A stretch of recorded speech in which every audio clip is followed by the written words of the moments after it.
সুন্নাহ।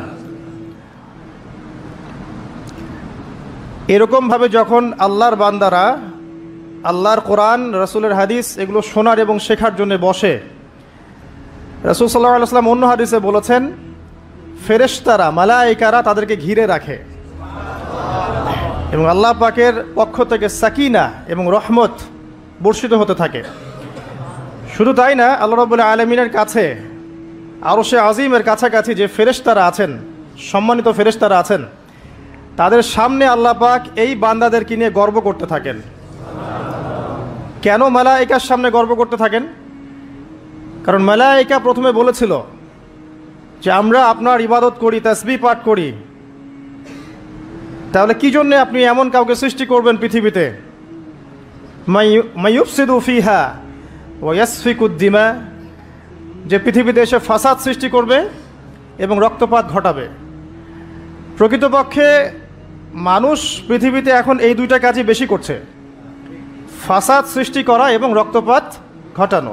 কিন্তু এর বাইরেও আল্লাহর এমন কিছু বান্দা আছেন যারা ফাসাদ সৃষ্টি করে না, রক্তপাতও ঘটায় না, আল্লাহর আনুগত্য করে চলে। এই জন্যেই এই বান্দাদেরকে নিয়ে আল্লাহ পাক গর্ব করে থাকেন। এছাড়াও রাসূল সাল্লাল্লাহু আলাইহি ওয়াসাল্লাম বলেছেন যে যখন জুমার দিন আসে, এই জুমার দিনে যদি কোনো ব্যক্তি সকাল সকাল গোসল করে, আর্লি মর্নিং গোসল করে, গোসল করার পরে তার উত্তম পোশাকটা পরিধান করে, আর গোসলটা করে ফরজ গোসলের মতো, আতর, সুগন্ধি, খুশবু তার সামর্থ্য অনুযায়ী ব্যবহার করে, এরপরে পায়ে হেঁটে হেঁটে মসজিদে আসে, বাহনে চড়ে নয়, পায়ে হেঁটে হেঁটে। যদি আপনি অনেক দূরে থাকেন সেটা আলাদা কথা। এবং ইমামের কাছাকাছি বসে, মসজিদে আসার পরে যতটুকু সম্ভব হয় সুন্নত পড়ে নিল, নফল পড়ে নিল, এরপর ইমামের কাছাকাছি এসে বসলো, ইমামের খুতবা শ্রবণ করে মনোযোগের সাথে। খুতবা শ্রবণ করার সময় কাউকে কষ্ট দেয় না। কাউকে কষ্ট দেয় না মানে হচ্ছে যে কেউ কথা বললে তাকে এতটুকু বলে না যে তুমি চুপ করো, কোনো কষ্ট দেয় না। ইমামের খুতবা শ্রবণ করে, নামাজ পড়ে ইমামের সাথে। এই ব্যক্তির আমল নামায় নবী সাল্লাল্লাহু আলাইহি ওয়াসাল্লাম বলছেন যে প্রত্যেক পদক্ষেপের বিনিময়ে 1 বছরের নফল নামাজ আর 1 বছরের নফল রোজার নেকি লেখা হয়। জুমার এই সমস্ত নেকি নষ্ট হয়ে যাবে যদি আমরা এখানে আদব রক্ষা করতে না পারি। ওমর রাদিয়াল্লাহু আনহু বলছেন আমরা এভাবেই একদিন মসজিদে বসেছিলাম, হাত্তা তলা আলাইনা রাজুলুন, এমনকি আমাদের ভিতর দিয়ে একজন ব্যক্তি প্রবেশ করলো। একজন ব্যক্তি প্রবেশ করলো। আমি যে হাদিসটা বলছি এটা হচ্ছে হাদিসে জিবরিল, এবং মুফাসসিরিন, মুহাদ্দিস উভয়েই তারা বলে থাকেন এই হাদিসটা হচ্ছে উম্মাহাতুল হাদিস, হাদিসের মা বা জননী। ইসলামের সব কিছু এখানে পাবেন ইনশাআল্লাহ আযজা ওয়া জাল। হাত্তা তালা আলাইনা রাজুলুন, এমনকি একজন ব্যক্তি প্রবেশ করলেন, শাদীদুল বায়াদিস সিয়াব, তার কাপড়টা ছিল অত্যন্ত চকচকা, ধবধবে সাদা। ওয়া শাদীদুস সাওয়াদিশ শা'r, এবং তার চুলগুলো ছিল প্রচণ্ড কালো, কুচকুচে কালো, অনেকটা আমাদের এই ভাইয়ের মতো। তো এখান থেকে বুঝতে পারলাম যে টিপটাপ পরিপাটি থাকা, উত্তম পোশাক পরা, সুন্দর স্মার্ট থাকা ইসলামের সুন্নাহ। আর আমরা খেয়াল করলে দেখবেন সবচাইতে খারাপ কাপড়টা পরে মসজিদে আসে, আর সেই ব্যক্তি মসজিদে আসলেন সবচেয়ে সুন্দর কাপড়টা পরে, তার সামর্থ্য অনুযায়ী সবচেয়ে সেরাটা। কারণ আমরা এখানে আল্লাহর সাথে দেখা করতে এসেছি। আর স্মার্ট থাকার জন্য রাসূলুল্লাহ সাল্লাল্লাহু আলাইহি ওয়াসাল্লামের চেয়ে স্মার্ট কোনো সুন্নাহ নাই। তিনি ছিলেন এই পৃথিবীর সবচেয়ে বিচক্ষণ, প্রজ্ঞাবান, handsome, smart people, smart human being people না, তাই না? তার চেহারার চেয়ে সুন্দর চেহারা কারো আছে? তার চেহারার চেয়ে সুন্দর চেহারা, তার চোখের চেয়ে সুন্দর চোখ, তার চেয়ে সুন্দর করে কথা বলা, তার চেয়ে সুন্দর শারীরিক গঠন, তার চেয়ে সুন্দর গায়ের গন্ধ, তার চেয়ে সুন্দর করে হাঁটা, মানুষের সাথে মেশা, ইবাদত করা, আমল করা, আল্লাহর জন্যে সেজদা করা, কান্নাকাটি করা, যত কাজ নবী সাল্লাল্লাহু আলাইহি ওয়াসাল্লাম করতেন তার চেয়ে সুন্দর করে কেউ করতে পারবে? তো আজকের যুব সমাজ নবী সাল্লাল্লাহু আলাইহি ওয়াসাল্লামের আদর্শবাদ দিয়ে অন্যান্য পশ্চিমা আদর্শ গ্রহণ করেছে, অথচ তারা বুঝতে পারে নাই সবচাইতে স্মার্ট পিপল হচ্ছেন, হিউম্যান বিং হচ্ছেন on the face of the earth রাসূলুল্লাহ সাল্লাল্লাহু আলাইহি ওয়াসাল্লাম। তো আমরা সবাই তার সুন্নাহ ফলো করতে পারি না? এই ব্যক্তি যখন মসজিদে আসলেন তার গায়ে ধবধবা সাদা পোশাক ছিল, আর সাদা পোশাক পরা নবী সাল্লাল্লাহু আলাইহি ওয়াসাল্লামের সুন্নাহ, তিনি এটা পছন্দ করতেন। চুল ছিল কালো, লা ইউরা আলাইহি আসারুস সাফার, তাকে দেখে মনে হচ্ছিল না যে সে সফর করে এসেছে, মানে কোনো ক্লান্তি নাই তার মধ্যে। আমরা মসজিদে আসলে ক্লান্ত হয়ে যাই, সমস্ত কাজকর্ম শেষ করে ক্লান্ত হয়ে মসজিদে আসি, আর তাদের সুন্নাহ ছিল তারা মসজিদে আসলে প্রাণ ফিরে পেতেন, আর আমরা মসজিদে আসলে ঘুমাই। এই যে আমি খুতবা দিচ্ছি, দেখবেন অনেকে ঘুমাবে। একটা আমল বলে দেই, যদি জুমার দিনে মসজিদে এসে ঘুম ঘুম লাগে তাহলে জায়গা চেঞ্জ করবেন, আপনি সরে যাবেন আরেক জায়গায়, আরেক ভাইকে ওই জায়গা দিবেন, দেখবেন ঘুম চলে যাবে ইনশাআল্লাহ। আর একটা দোয়া পড়বেন, আউযু বিকালিমাতিল্লাহি তাম্মাতি মিন শাররি মা খালাক, এই দোয়াটা পড়বেন, আউযু বিকালিমাতিল্লাহি তাম্মাতি মিন শাররি মা খালাক। লা ইউরা আলাইহি আসারুস সাফার, তাকে দেখে মনে হচ্ছিল না সে সফর করে এসেছে। ওয়ালা ইয়ারিফুহু মিন্না আহাদ, এবং তাকে আমাদের এই মদিনার কেউই চিনে না, আননোন একটা ফেস, অপরিচিত মানুষ, মনে হচ্ছে আকাশ থেকে টুপ করে পড়েছে। এই কথাগুলো কে বলছেন? ওমর রাদিয়াল্লাহু তাআলা আনহু। ওমর রাদিয়াল্লাহু আনহু খুবই বিচক্ষণ সাহাবী এবং খুবই দূরদর্শিতা সম্পন্ন, সূক্ষ্মদর্শী। এবার সেই ব্যক্তি হাত্তা জালাসা মা নবী সাল্লাল্লাহু আলাইহি ওয়াসাল্লাম, এমনকি সে এসে নবী সাল্লাল্লাহু আলাইহি ওয়াসাল্লামের সাথে বসে পড়লো। কিভাবে বসলো? ফাসনাদা রুকবাতাইহি ইলা রুকবাতাইহি, তার এই যে দুই হাঁটু তাশাহুদের সময় আমরা যেমন করে বসি এইভাবে হাঁটুর সাথে হাঁটু লাগিয়ে বসলেন। ওয়াদা কাফাইহি আলা ফাখিজাইহি, এবং তার দুই হাত এটা নবী সাল্লাল্লাহু আলাইহি ওয়াসাল্লামের রান উরু এর উপরে রাখলেন। চিন্তা করেন, দৃশ্যটা চিন্তা করেন। তো এই ব্যক্তি কিছু জানতে এসেছে, তো টিচারের কাছে ওস্তাদের কাছে এই যে শিক্ষার্থী যাচ্ছেন, তালেবে ইলম ওস্তাদের কাছে যাচ্ছেন, আদবটা খেয়াল করেছেন? ওই জায়গায় আমাদের জেনারেশনে কেউ থাকলে কি বলতো বলেন তো? হুজুর একটু তাকান দিকে, এটাই বলতো। মোসাফা করে হুজুর একটু দোয়া করে নেওয়ার জন্য একটু তাকান হুজুর, একটা ছবি নিব খালি। এই ব্যক্তি এই কাজ করলো না। ওস্তাদের সাথে কিছু জানতে আসলে, কাছে কিছু জানতে আসলে দিনের ব্যাপারে আদব রক্ষা করতে হয়, না হলে জ্ঞান পাওয়া যাবে না। আর জ্ঞান পেলেও দেখবেন সেটার উপর আমল করার সৌভাগ্য হচ্ছে না, জ্ঞান ভুলে যাবেন আপনি। খুব সেন্সিটিভ বিষয়গুলা। আবু হানিফা রাহিমাহুল্লাহ যখন তার এই যে মজলিস বসাতেন, তখন বাছাই করে করে বসাতেন যে কাকে জ্ঞান বিতরণ করলে আমার কল্যাণ আছে। একটা হাদিস আছে, ফয়জুল কালাম বইয়ের মধ্যে পাবেন, যে আব্দুল্লাহ ইবনে মাসউদ রাদিয়াল্লাহু আনহু তিনি বর্ণনা করেছেন যে যদি আলেম ওলামায়ে কেরাম যদি সঠিক পাত্রে জ্ঞান বিতরণ করতেন, তাহলে ওলামায়ে কেরাম হতেন পৃথিবীর বুকে সবচেয়ে সম্মানিত এবং তারা নেতৃত্ব দিতেন। কিন্তু তারা ভুল পাত্রে জ্ঞান বিতরণ করেছে, দুনিয়াদারদের কাছে জ্ঞান বিতরণ করেছে। এই জন্য আল্লাহ পাক এই জমিনবাসীর কাছে তাদের মর্যাদা কমিয়ে দিয়েছেন। তো সঠিক পাত্রে জ্ঞান বিতরণ, এই জন্য ওস্তাদের সাথে ছাত্রের যে আদব এটা রক্ষা করতে হবে, না হলে জ্ঞান অর্জন করা যায় না এবং জ্ঞান কাজেও আসবে না। এবার এই ব্যক্তি জিজ্ঞাসা করছেন, ফাকাল ইয়া মুহাম্মদ, হে মুহাম্মদ সাল্লাল্লাহু আলাইহি ওয়াসাল্লাম, আখবিরনি আনিল ইসলাম, আমাকে ইসলাম সম্পর্কে বলুন।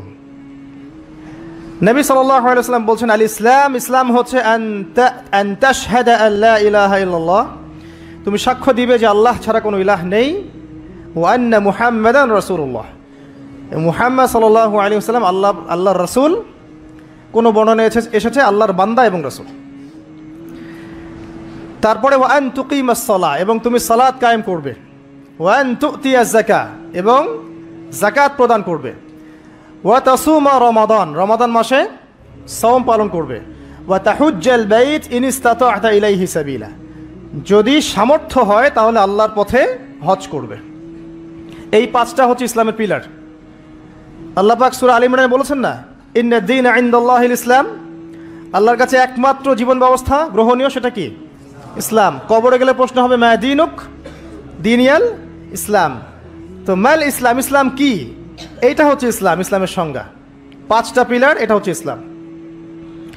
এটাকে স্বীকার করে নিলে একজন ব্যক্তি মুসলিম হয়, ঈমান নিয়ে আসলে মুমিন হয়, তাকওয়া অবলম্বন করলে মুত্তাকি হয়, আর হৃদয়ের মধ্যে কলবে ইহসান চলে আসলে মুহসিন হয়ে যায়। এটা সবচেয়ে বড় স্টেজ। তো এবার এই ব্যক্তি বলছেন সাদাত, আপনি সত্য বলেছেন। তো উমর রাদিয়াল্লাহু আনহু বলছেন ফাআজিবনা লাহু, আমরা অবাক হয়ে গেলাম। ইয়াসআলুহু ওয়া ইউসাদ্দিকুহু, এই ব্যক্তি নিজেই প্রশ্ন করলো, নিজে আবার সত্যায়ন করলো। এটা কি হয় কখনো? কেউ যখন জানতে আসে কিছু টিচারের কাছে, সে কি সত্যায়ন করতে পারবে আপনার কথা ঠিক আছে এটা বলতে পারবে? তার মানে সে আগে থেকে উত্তর জানতো। তো উমর রাদিয়াল্লাহু আনহু কিন্তু এখন খুব কনসিয়াস এই ব্যক্তি কে আসলে। এইটুকু আমরা একটু আলোচনা করে নেই। নবী সাল্লাল্লাহু আলাইহি ওয়াসাল্লাম এখানে বলেছেন ইসলাম মানে হচ্ছে সাক্ষ্য দেয়া লা ইলাহা ইল্লাল্লাহ এবং মুহাম্মাদুর রাসূলুল্লাহ। এই তো এর মানে হচ্ছে, খুব সংক্ষিপ্ত আকারে বলছি, খুতবায় অনেক বড় বলার সময় থাকে না। এর মানে হচ্ছে আমাকে তাওহীদের উপর থাকতে হবে এবং শিরিক থেকে দূরে থাকতে হবে। আর মুহাম্মাদুর রাসূলুল্লাহ মানে হচ্ছে আপনাকে সুন্নাহর উপর থাকতে হবে, বেদাত থেকে দূরে থাকতে হবে। আবার বলছি, লা ইলাহা ইল্লাল্লাহ সাক্ষ্য দেওয়ার মানে হচ্ছে তাওহীদের উপর থাকতে হবে, শিরিক থেকে দূরে থাকতে হবে। আর মুহাম্মাদুর রাসূলুল্লাহ এই সাক্ষ্য দেওয়ার অর্থ হচ্ছে আমাকে নবীর সুন্নাহর উপর থাকতে হবে, বেদাত থেকে দূরে থাকতে হবে। তাওহীদ আপনারা জানেন, তাওহীদে রুবুবিয়্যাহ, তাওহীদে উলুহিয়্যাহ, একটা কি তাওহীদে আসমা ও সিফাত, মানে একমাত্র আল্লাহকেই সৃষ্টিকর্তা, পালনকর্তা, রিজিক দাতা, জীবন মৃত্যুর মালিক, বিধান দাতা, সন্তান দাতা, হায়াত মৌতের মালিক, সব কিছু কোথা থেকে হয়? আল্লাহ থেকে। এই কনসেপ্টের নাম হচ্ছে লা ইলাহা ইল্লাল্লাহ। আর যদি কেউ আল্লাহর সাথে শিরক করে, মানে কেউ মনে করে আল্লাহ ছাড়া কোনো সৃষ্টিকর্তা আছেন, বা আল্লাহ নাই, বা আল্লাহ আছেন আরও কেউ আছে, অথবা কেউ যদি আল্লাহ ছাড়া অন্য কারোর জন্য সেজদা করে, অন্য কারো কাছে দোয়া করে, অন্য কারো কাছে সন্তান চায়, অন্য কোথাও নজর করে, অন্য কোথাও মানত করে, আল্লাহ ছাড়া অন্য কারো নামে কসম করে, ঠিক আছে, তাকদীরকে অস্বীকার করে, দুনিয়ার জন্যে দিনের জ্ঞান অর্জন করে, ঠিক আছে, তারপর আল্লাহ ছাড়া অন্য কারো কাছে সন্তান চায়, এরকম অনেক বিষয় আছে। এই কাজগুলোতে কেউ যদি লিপ্ত হয় তাহলে সে কি করবে? শিরক করবে। তো এই হলো সংক্ষিপ্ত আকারে বললাম আপনার তাওহীদ, এর উপর থাকতে হবে লা ইলাহা ইল্লাল্লাহ, তখন শিরক করা যাবে না। তাওহীদে থাকলে জান্নাত, আর শিরকে থাকলে বিনা হিসাবে জাহান্নাম। কারণ নবী আল্লাহ রাব্বুল আলামিন সূরা নিসার মধ্যে বলেছেন ইন্নাল্লাহা লা ইয়াগফিরু আন ইউশরাকা বিহি, আল্লাহ পাক শিরক করার গুনাহ মাফ করেন না, ওয়া ইয়াগফিরু মা দুনা যালিকা লিমান ইয়াশা, এছাড়া অন্য যে কোনো গুনাহ আল্লাহ পাক যাকে ইচ্ছা মাফ করে দিবেন। কিন্তু শিরক করার পরে বিনা তওবায় যদি মারা যায় এই গুনাহ মাফ হবে না। এই জন্য শিরক থেকে সর্বোচ্চ সতর্ক থাকতে হবে। আরেকটা বিষয় কি, মুহাম্মাদুর রাসূলুল্লাহ। যখন মুহাম্মাদুর রাসূলুল্লাহ বলেছি, তার মানে আমার নিজের ইচ্ছায় ইসলামের মধ্যে কোনো আমল করার ইখতিয়ার নাই। আমি চাইলেই নামাজ পড়তে পারবো না, চাইলেই রোজা রাখতে পারবো না, চাইলেই হজ করতে পারবো না, যাকাত দিতে পারবো না, আমি কিছুই করতে পারবো না ইসলামের মধ্যে। যেটাই করব সেটা রাসূল সাল্লাল্লাহু আলাইহি ওয়াসাল্লাম, সাহাবায়ে কেরাম তাদের থেকে প্রমাণিত থাকতে হবে। মানে আমি এই জুমার নামাজ 3 রাকাত পড়তে পারবো না, পারবো? যদি বলি নামাজ তো খুব ভালো কাজ, 2-এর জায়গায় 3 পড়লে সমস্যা কি? নামাজ বাতিল হয়ে যাবে। কারণ নবী সাল্লাল্লাহু আলাইহি ওয়াসাল্লাম 2 রাকাত পড়েছেন, আপনাকে 2 রাকাতই পড়তে হবে। আবার যদি বলি 1 রাকাত পড়বো, হবে? মুহাম্মাদুর রাসূলুল্লাহ মানে প্রতিটা আমল নবী সাল্লাল্লাহু আলাইহি ওয়াসাল্লাম যেভাবে করেছেন সেইভাবে করা। তার কথার সাথে তার কাজের সাথে যদি কারো কথা কাজ মিলে যায় সেটা গ্রহণ করতে কোনো সমস্যা নাই, কিন্তু তার কথার সাথে তার কাজের সাথে যার কথাই মিলবে না সেটা গ্রহণ না করাই আপনার উপর ওয়াজিব। এক কথায় আমাদের ইবাদত বন্দেগী করার, দিনের পথে চলার একমাত্র আদর্শ মানদণ্ডকে মুহাম্মদ সাল্লাল্লাহু আলাইহি ওয়াসাল্লাম, এটাই হচ্ছে মুহাম্মাদুর রাসূলুল্লাহ। এরপরে বলেছেন ওয়া আন তুকিমাস সালাহ, সালাত কায়েম করতে। সালাত কায়েম মানে খুব শর্টকাটে বলছি, আল্লাহ যেন সবাইকে তৌফিক দেন, আমাকে সহ আপনাদের সবাইকে 5 ওয়াক্ত সালাত জামাতে পড়ার চেষ্টা করতে হবে। যদি মিস হয়ে যায়, যখন ঘুম থেকে উঠবেন পড়ে নেবেন। সফরে আছেন, জমা করে নেন, কসর করে নেন। বা আপনি ভুলে গেছেন, যখনই মনে পড়বে তখনই পড়তে হবে, পড়তেই হবে। বা অ্যাটলিস্ট আপনি কোনো কারণে আসতেই পারছেন না, কোনো সমস্যা আছে, বাসায় অ্যাটলিস্ট জামাত করে পড়ে নেন, নামাজ মিস দেওয়া যাবে না। আমাদের দেশে মুসলিমদেরকে নিয়ে বড় বড় কথা বলার সময় না এটা এখন, কারণ আমাদের দেশে মুসলিমদের মধ্যে 90% নামাজ পড়ে না। 5 ওয়াক্ত নামাজ জামাতে পড়ে না 90% মুসলিম। অতএব বেনামাজি মুসলিমদেরকে নিয়ে আপনি খেলাফত কায়েম করবেন নাকি? তো বেসিক কাজগুলো আগে বেশি ইম্পর্টেন্ট। এছাড়া একটা বিষয় আছে, নামাজ সঠিক ওয়াক্তে পড়া। অনেক সময় দেখা যায় ওয়াক্ত চলেই যাচ্ছে, নামাজের কোনো হুঁশ নাই।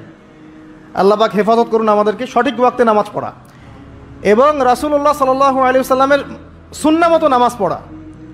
3G 4G নামাজ চলবে না। 5 মিনিটে 4 রাকাত নামাজ শেষ, এটা রাসূলের সুন্নাহ ছিল না। কিন্তু একটা বিষয় হচ্ছে জায়েজ হয়ে যাবে, একটা হচ্ছে সুন্নাহ, দুটার মধ্যে অনেক পার্থক্য আছে। কুলি না করলে অজু হবে না, কুলি যদি না করি অজু হবে না। অজুর ফরজের মধ্যে কুলি আছে, কুলি না করলে অজু হয়ে যায়, কিন্তু সুন্নাহ মতো অজু হবে না, হবে? তো একটা জিনিস হচ্ছে জায়েজ, একটা হচ্ছে সুন্নাহ। আপনি কোনটা নেবেন? সুন্নাহ। মুহাম্মদুর রাসূলুল্লাহ কে বলেছে? আমরাই তো বলেছি। অতএব প্রত্যেকটা কাজ তার সুন্নাহ মতো হতে হবে। তিনি নামাজ পড়তেন ধীর স্থিরভাবে, তাই না? তাড়াহুড়া করে ধীর স্থিরভাবে, সূরা কেরাত ঠিক মতো করে, রুকু সেজদা সুন্দর মতো করে, খুশু হুজুর সাথে, বিনয়ের সাথে। এইভাবে সালাত পড়ার পরেই দেখবেন এই জাতি সফলতা অর্জন করছে, তার আগে হবে না। এরপরে বলেছেন নবী সাল্লাল্লাহু আলাইহি ওয়াসাল্লাম যাকাতের কথা, ওয়া আন তুতিয়াজ যাকাত। যাকাত কেন? কারণ ইসলামিক, মনে রাখবেন, ইসলামিক ইকোনমিক্সের বেজ হচ্ছে যাকাত, সাদাকা, আপনার হালাল ব্যবসা, কৃষিভিত্তিক অর্থনীতি। আর বর্তমানের যে ইকোনমিক্স চলছে সারা ওয়ার্ল্ড ওয়াইড, যেটার মূল সেন্টার হচ্ছে পশ্চিমা বিশ্ব, এই ইকোনমিক্সের মূল বেস হচ্ছে রিবা বা সুদ। দেখেন, সম রাখা অবস্থায় কিন্তু আমরা মিথ্যা খুব একটা বলি না, চিটিং করি না, করতে গেলে মনে বাধা আসে, তাই না? মানুষকে ঠকাই না। আমরা সম রাখা অবস্থায় কিন্তু আল্লাহ দেখছেন মনে করে আমরা খাই না, পান করি না। স্ত্রী হালাল, তাকেও ছুই না। তো হালালগুলো ছেড়ে দেই সিয়াম রেখেছি বলে, আল্লাহ দেখছেন বলে। এটাই আল্লাহ কনসিয়াসনেস। এটা যদি সিয়ামের মাধ্যমে অর্জন করা যায়, তাহলে আমাদের টোটাল লাইফ থেকে গুনাহ দেখবেন ইনশাআল্লাহ আস্তে আস্তে কমে গেছে। এটা উদ্দেশ্য আর কি। একটা আল্লাহ রাসূল সাল্লাল্লাহু আলাইহি ওয়াসাল্লাম বলেছেন, ওয়া তাহুজ্জাল বাইত ইন ইসতাতা ইলাইহি সাবিলা। সামর্থ্য হলে কি করতে হবে? বাইতুল্লাহ হজ করবেন। আল হজ টাইটেলের জন্য করবেন? ভোট পাওয়ার জন্য করবেন? মানুষ ভালো বলবে এই জন্য করবেন? হাজী সাহেব বলবে এই জন্য করবেন? হজের উদ্দেশ্য কি? হজের উদ্দেশ্য হচ্ছে ইব্রাহিমী একত্ববাদ শিখে আসা। হজের যে কাজগুলা, এগুলো ইব্রাহিম আলাইহিস সালামের সুন্নাহর মধ্যে অন্তর্ভুক্ত। ইব্রাহিম ছিলেন তাওহীদপন্থী, শিরকের সাথে আপোষ করেন নাই। পরিবার ছেড়ে দিয়েছেন, বাবা বের করে দিয়েছে, আগুনে ফেলে দিয়েছে, স্ত্রীকে রেখে আসছেন, সন্তানকে রেখে আসছেন শুধুমাত্র আল্লাহর জন্যে। ইয ক্বালা লাহু রাব্বুহু আসলিম, যখনই আল্লাহ তার রব তাকে বলেছেন ইসলাম কবুল করো, মানে আত্মসমর্পণ করো, ক্বালা আসলামতু লিরাব্বিল আলামিন, তিনি বলেছিলেন কি? আমি আল্লাহর কাছে আত্মসমর্পণ করছি। এই যে ইসলাম, আত্মসমর্পণ, এটা হচ্ছে ইব্রাহিম আলাইহিস সালামের কাছে শিখতে হবে। এটা শিখতে হজ করতে যেতে হবে। সাফা মারওয়া সাই করার সময় যদি আমার চেতনা এরকম না আসে যে এইভাবেই ওই যে হাজারা আলাইহিস সালাম তার ছোট্ট সন্তানকে পানি খাওয়ানোর জন্যে এই দৌড়াদৌড়ি করেছেন, হা হুতাশ করেছেন, একবার এই পাহাড় একবার ওই পাহাড়, ছোট্ট শিশু কাঁদছে পানির জন্যে, এই ফিলিংসটা না আসলে ওখানে জগিং হবে, ওই ফিলিংস আর হবে না। ওই সাফা মারওয়া কি হবে? জগিং হবে। ওই চেতনাটা আসতেছে না। তো এই সাফা মারওয়া কেন সাই করবেন? কার সুন্নাহ এটা? ওই কাজটা, হাজরা আলাইহিস সালামের ওই কাজটা আল্লাহর কাছে এত ভালো লেগেছিল, আল্লাহ পাক কিয়ামত পর্যন্ত সেটা রেখে দিয়েছেন, দেন নাই? ওই মায়ের আর্তনাদ তাহলে চিন্তা করেন। আর ওই মায়ের সন্তানকে ইসমাঈল আলাইহিস সালাম, এই সন্তানের আদর্শ দেখবেন। বাবা বলছেন যে ইয়া বুনাইয়া ইন্নী আরা ফিল মানামি আন্নী আযবাহুক, হে আমার ছেলে, আমি দেখেছি স্বপ্নে আমি তোমাকে জবাই করছি। ফানজুর মাযা তারা, তোমার কি রায়, তোমার কি খেয়াল? ক্বালা ইয়া আবাতি বললেন, হে আমার বাবা, ইফআল মা তুমার, আপনাকে যে আদেশ করা হয়েছে আপনি তাই করুন।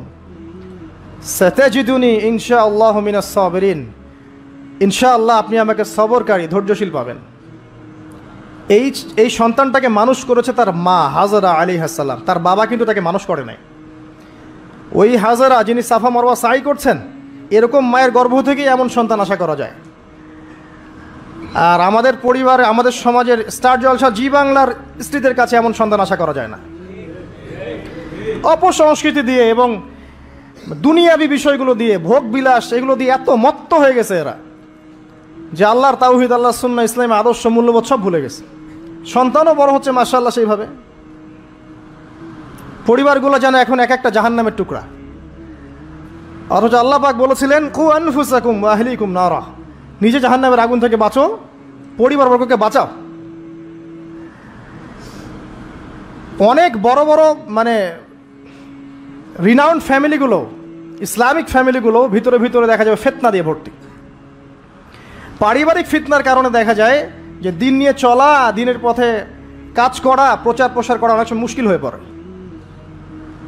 তো পরিবারের পিতা যদি ইব্রাহিমের মতো হতে না পারে, মায়েরা যদি হাজরা আলাইহিস সালামের মতো হতে না পারে, এবং সন্তানরা যদি ইসমাইল আলাইহিস সালামের মতো হতে না পারে, আপনি এরকম আদর্শ পরিবারও কল্পনা করতে পারবেন না, এবং এরকম পরিবারগুলো দিয়ে আদর্শ সমাজও কখনো বাস্তবায়ন হবে না। এমন হওয়ার তৌফিক আল্লাহ পাক আমাদেরকে দান করুন, আমিন। আরেকটা হজের চেতনা আছে, সেটা হচ্ছে ঐক্য। হজ মুসলিম উম্মাহকে ঐক্যবদ্ধ করে, আর হজ করে আসার পরে আমরা আবার বিভক্ত হয়ে যাই। সুবহানাল্লাহ। হজের মধ্যে হানাফি, আহলে হাদিস, দেওবন্দি, বেরলবি, আটরশি, চরমনা, এগুলো মারামারি হয় না? হজে হয় না? হজে সবাই এক হয়ে যায়, মাশাআল্লাহ। আর যখনই দেশে আসি বা যে যার জায়গায় চলে যাই, আবার যে যার মত পথ ধরি, তাই না? এতে করে উম্মার উপকার হচ্ছে। আমরা যত ছোটোখাটো মাসলা মাসালগুলো নিয়ে যখন আমরা মসজিদগুলো ভাগ করছি, এতে আমাদের উম্মার উপকার হচ্ছে, তাই না? মুহাম্মদ সাল্লাল্লাহু আলাইহি ওয়াসাল্লাম খুশি হবেন আমাদেরকে দেখলে, কিয়ামতের মাঠে হাউজে কাউসারের পানি দিবেন, আমাদের জন্য খাতির যত্ন করবেন। আল্লাহ বোঝার তৌফিক দান করুন। উম্মার সবচেয়ে দুঃখজনক জায়গাটা হচ্ছে অনৈক্য। মনে অনৈক্য কিন্তু বাইরে না, হৃদয়ে অনৈক্য, হিংসা, বিদ্বেষ, গীবত, তহমত এবং পরশ্রী কাতরতা, এগুলোতে ভরে গেছে হৃদয়টা। এই কলিজাগুলো যদি আল্লাহ পাক দেখাতে পারতেন সমাজে তুলে, দুর্গন্ধে কেউ ধার কাছে যেতে পারতো না। এই কলিজাগুলো যদি আল্লাহ পাক বের করে দেখাতেন সমাজে, এই দেখো অমুকের কলিজা এমন, দুর্গন্ধে কেউ ধার কাছে যেতে পারতো না। আত্মশুদ্ধি অর্জন করা ব্যতীত ইসলামের অন্যান্য আমলগুলো অন্তঃসার শূন্য। আল্লাহ পাক বোঝার তৌফিক দান করুন, আমিন। এবার এই ব্যক্তি দ্বিতীয় প্রশ্ন করেছে, ইয়া মুহাম্মদ আখবিরনি আনিল ঈমান, আমাকে বলুন ঈমান কাকে বলে? নবী সাল্লাল্লাহু আলাইহি ওয়াসাল্লাম বলছেন, আল ঈমান, ঈমান হচ্ছে আন তুমিনা বিল্লাহ, তুমি আল্লাহর প্রতি বিশ্বাস করবে, এক নাম্বার। ওয়া মালাইকাতিহি, তার ফেরেশতাগণের প্রতি বিশ্বাস করবে। ওয়া কুতুবিহি, তার কিতাবসমূহের প্রতি। ওয়া রুসুলিহি, তার রাসূলগণের প্রতি। ওয়াল ইয়াউমিল আখির, পরকালের প্রতি। ওয়াল কদরি খায়রিহি ওয়া শাররিহি, তাকদীরের ভালো মন্দের প্রতি। আল্লাহর প্রতি ঈমান তো বোঝেন, যেটা বললাম তাওহীদ, ওটাই আল্লাহর প্রতি ঈমান। দুই নাম্বার হচ্ছে মালায়েকা, ফেরেশতাদের প্রতি বিশ্বাস করেন তো? সবাই বিশ্বাস করে না। এখনকার জেনারেশনে মানুষ এলিয়েনে বিশ্বাস করে, ফেরেশতায় বিশ্বাস করে না। বাসা থেকে যখন বের হয়েছেন, বিসমিল্লাহি তাওয়াক্কালতু আলাল্লাহ লা হাওলা ওয়ালা কুওয়াতা ইল্লা বিল্লাহ, সাথে সাথে ফেরেশতা আপনার সাথে চলে আসছেন। রাত্রেবেলা যখন ঘুমানোর সময় পড়েছেন আল্লাহু লা ইলাহা ইল্লা হুয়াল হাইয়ুল কাইয়ুম, এখান থেকে শেষ পর্যন্ত আয়াতুল কুরসি, একজন ফেরেশতা আল্লাহর পক্ষ থেকে আপনাকে পাহারা দিয়েছে। আপনার ডানে বামে দুজন ফেরেশতা আছেন, কিরামান কাতিবিন ইয়ালামুনা মা তাফআলুন। কবরে ফেরেশতা আসবে, মৃত্যুর সময় ফেরেশতা আসবে। আল্লাহ রাসূল সাল্লাল্লাহু আলাইহি ওয়াসাল্লাম যখন মেরাজে গিয়েছেন, বাইতুল মামুরে ফেরেশতা দেখেছেন, তার কাছে জিবরাইল আলাইহিস সালাম আসতেন, ওহী নিয়ে এসেছেন। ফেরেশতা তার কাছে, এই ফেরেশতার 600-র মতো পাখা ছিল। আল্লাহ পাকের এমন ফেরেশতা আছেন যার একটা ফুৎকারে এই মহাবিশ্ব ধ্বংস হয়ে যাবে অচিরেই। আন তুমিনা বিল্লাহি ওয়া মালাইকাতিহি, তার ফেরেশতা মণ্ডলীর প্রতি বিশ্বাস স্থাপন করবে। এই মসজিদের চারপাশ ফেরেশতা ঘিরে রাখছেন, এই ঈমান রাখতে হবে। আপনি দেখতে পারবেন না, সব কিছু বাহ্যিক দৃষ্টিতে দেখা যায় না। এটা সায়েন্স বিশ্বাস করুক আর না করুক, ফেরেশতার অস্তিত্ব অবশ্যই আছে। বিশ্বাস না করলে ঈমান থাকবে না। আর একটা বিষয় হচ্ছে ওয়াকুতুবিহি, আসমানি সমস্ত কিতাবে বিশ্বাস করা। আমরাই একমাত্র জাতি, ভালো করে মনে রাখবেন, আমরা মুসলিমরাই একমাত্র জাতি যারা তাওরাত, জাবুর, ইনজিল সহ যত আসমানি কিতাব আছে সবগুলোর প্রতি ঈমান রাখি। ইহুদিরা কি কোরআনে বিশ্বাস করে? নাসারারা কি কোরআনে বিশ্বাস করে? আমরা ওদের তাওরাতেও বিশ্বাস করি, জাবুরেও বিশ্বাস করি। তো কারা অসাম্প্রদায়িক? এই যে একটা ট্যাগ লাগিয়ে দেওয়া হচ্ছে এখন, তাহলে কারা অসাম্প্রদায়িক? ওয়া রুসুলিহি, প্রত্যেকটা রাসূলকে আমরা বিশ্বাস করি। আল্লাহর পক্ষ থেকে যত রাসূল এসেছেন সবাইকে কি করি? আমরা বিশ্বাস করি। লা নুফাররিকু বাইনা আহাদিম মিনহুম, তাদের কারো মাঝে আমরা কোনো পার্থক্য করি না। আমরা মুসা আলাইহিস সালামকে মানি না, ঈসা আলাইহিস সালামকে মানি না, এবং ফলো করি মুহাম্মদ সাল্লাল্লাহু আলাইহি ওয়াসাল্লামকে, কারণ তিনি আমাদের সর্বশেষ নবী এবং সবচেয়ে নিউ এডিশনটাই তো মানুষ নিবে, তাই না? তিনি সবচেয়ে নিউ এডিশন এবং ফাইনাল টেস্টিমেন্ট, এই জন্য আমরা তাকে ফলো করি। আমরা অনেক স্মার্ট। কিন্তু ইহুদিরা কি মুহাম্মদ সাল্লাল্লাহু আলাইহি ওয়াসাল্লামকে মানে? খ্রিস্টানরা কি মুহাম্মদ সাল্লাল্লাহু আলাইহি ওয়াসাল্লামকে মানে? তাহলে কারা সাম্প্রদায়িক, কারা অসাম্প্রদায়িক? আমরা সবাইকে মানি, প্রত্যেক আসমানি কিতাবে বিশ্বাস করি, প্রত্যেক নবী রাসূলকে বিশ্বাস করি। এবং ইসলাম সবচেয়ে উদার নৈতিক ধর্ম। এর চেয়ে উদার নৈতিক মানবতাপ্রেমী কোনো ধর্ম নাই পৃথিবীতে। এবং এটা একমাত্র রিলিজন যেখানে প্রত্যেকটা বিষয়ের সমাধান আছে। আপনি মানেন আর নাই মানেন, কেউ বাধ্য করেনি। মানলে আপনি আল্লাহর আনুগত্য করবেন এবং জান্নাতে যাবেন ইনশাআল্লাহ। যদি না মানেন আপনার বিচার পরকালে আল্লাহ পাক করবেন। কেউ কারো উপরে জবরদস্তি করতে যাবে না, তাই না? লা ইকরাহা ফিদ্দিন, দিনের মধ্যে কোনো বাড়াবাড়ি নাই। ফাযাক্কির ইন্নামা আনতা মুযাক্কির, তুমি উপদেশ দাও, তুমি শুধুমাত্র কি উপদেশদাতা। লাস্তা আলাইহিম বিমুসাইতির, তুমি কারো উপরে দারোগা নও, জাস্ট মেসেজ পৌঁছে দেয়া, মানলে মানবে, না মানলে না, সিম্পল। এর জন্য কি বোমাবাজি করতে হবে? রাষ্ট্রের মধ্যে অরাজকতা সৃষ্টি করতে হবে? হিন্দু মুসলিম মারামারি করতে হবে? কিচ্ছু করতে হবে না। এগুলো ইসলামের সাথে সাংঘর্ষিক, এগুলো করতে যাবেন না। বরং এইসব কাজের কারণে ইসলাম ক্ষতিগ্রস্ত হয়, মুসলিমরা ক্ষতিগ্রস্ত হয়। মুসলিমদের সবচেয়ে বেশি দরকার এখন পড়াশোনা করা, পড়াশোনা করা, জ্ঞান অর্জন করা। জ্ঞান অর্জন করতে থাকেন, ইনশাআল্লাহ আল্লাহ আপনার হৃদয়ের চোখ খুলে দেবেন ইনশাআল্লাহ। আল্লাহ পাক সবাইকে পরিপূর্ণ জ্ঞান অর্জন করার তৌফিক ইনায়াত করুন, আমিন। আরেকটা বলেছিলেন ওয়াল ইয়াউমিল আখির, পরকালে বিশ্বাস করা, তাই তো? পরকাল মানে এই মৃত্যু থেকে শুরু হবে পরকাল, তারপরে কবরের প্রশ্ন উত্তর। যে ব্যক্তি পৃথিবীতে আল্লাহর সাথে শিরিক করেছে সে কখনো মান রব্বুক প্রশ্নের উত্তর দিতে পারবে না। যদি শিরিক থেকে তওবা না করে মারা যায় সে কখনো মান রব্বুকা প্রশ্নের উত্তর দিতে পারবে না, পসিবল না। যে ব্যক্তি পৃথিবীতে তাওহীদের উপর থাকবে ইনশাআল্লাহ সে ব্যক্তি মান রব্বুক প্রশ্নের উত্তর দিতে পারবে। পৃথিবীতে যে ব্যক্তি ইসলামকে ঠাট্টা বিদ্রুপের ছলে গ্রহণ করেছে, এর আনুগত্য করেনি, একে রিজেক্ট করেছে, সে মা দিনুকা প্রশ্নের উত্তর দিতে পারবে না। পৃথিবীতে যে ব্যক্তি রাসূল সাল্লাল্লাহু আলাইহি ওয়াসাল্লামের আদর্শ মতো চলেনি, মান নবিয়ুকা বা মান হাযার রাজুল বুইসা ফিকুম, এই প্রশ্নের উত্তর দিতে পারবে না। আর বিশ্বাস করেন যারা এই তিনটা প্রশ্নের উত্তর দিতে পারবে, অর্থাৎ তাওহীদপন্থী, সুন্নাহপন্থী এবং দ্বীনকে পরিপূর্ণরূপে গ্রহণকারীরা, তাদেরকে আরও একটা প্রশ্ন করা হবে। ফেরেশতারা অবাক হয়ে বলবেন যে কিভাবে তুমি এগুলো জানলা, কিভাবে তুমি এগুলো জানলা? সে ব্যক্তি তখন বুক ফুলিয়ে বলবে যে আমি করাআতু কিতাবাল্লাহ, আমি আল্লাহর কিতাব পড়েছি, ফাআলিমতু, এরপরে জেনেছি। তো আল্লাহর কিতাব পড়া হয় তো মাশাআল্লাহ নিয়মিত? আল্লাহর কিতাব নিয়মিত পড়া হয় তো মাশাআল্লাহ? পড়বেন প্রিয় ভাইয়েরা, ডেইলি আধা ঘন্টা হলেও, আমি বলি 10টা মিনিট হলেও কোরআন পড়বেন। আধা ঘন্টা পড়লে আরও ভালো, 1 ঘন্টা পড়লে সবচেয়ে ভালো। সবচেয়ে ভালো হয় ডেইলি 1 পারা করে পড়তে পারলে। আমার পরিবারবর্গ এই কাজটা করে মাশাআল্লাহ, ডেইলি 1 পারা পড়তে চেষ্টা করে, আমি পারি না। কারণ শুধুমাত্র তোতা পাখির মতো পড়ে গেলে আমার মন ভরে না, যতক্ষণ পর্যন্ত না আয়াতগুলোকে নিয়ে আমি ভাবছি, গবেষণা করছি, অর্থটা বুঝতে হবে। তো ডেইলি 1 পারা পড়ার অভ্যাস করলে হবে কি, মাসে 30 পারা, প্রতি মাসে 1 খতম। দেখবেন আপনার জীবনে বরকত আসতেছে, আপনার হায়াতে বরকত হচ্ছে, রিজিকে বরকত হচ্ছে, মনে একটা শান্তি থাকবে। আর কোরআন যে যত বেশি তেলাওয়াত করে মানসিক চাপ নেওয়ার ক্ষমতা তার তত বেশি থাকে। এটা আপনি প্রমাণিত, পরীক্ষা করে দেখেছি আমি। 3 দিন 7 দিন কোরআন থেকে দূরে থাকলে মানসিক চাপ নিতে পারি না, কিন্তু কোরআনের অ্যাটাচমেন্টে থাকলে, সংস্পর্শে থাকলে দেখবেন আপনি মানসিক চাপ নিতে পারতেছেন, কারণ এটা আল্লাহর পক্ষ থেকে নাজিল করা অভ্রান্ত সত্যের উৎস। এই হলো পরকাল, প্রশ্নের উত্তর। তারপরে পুনরুত্থান, যেখানে 50,000 বছর দাঁড়িয়ে থাকতে হবে। মানুষ অতিষ্ঠ হয়ে যাবে যে বিচার কেন শুরু হচ্ছে না। একবার আদম আলাইহিস সালামের কাছে, একবার নূহ, একবার মুসা, একবার ঈসা, সবার কাছে মানুষ ছুটতে থাকবে বিচারটা শুরু হোক, অ্যাটলিস্ট জান্নাত জাহান্নাম পরে দেখা যাবে, আগে শুরুটা হোক। দাঁড়ায় থাকতে থাকতে আমরা শেষ। এই যে ঘাম দিয়ে কারো টাকনু, কারো হাঁটু, কারো বুক, কারো গলা, চিন্তা করা যায়?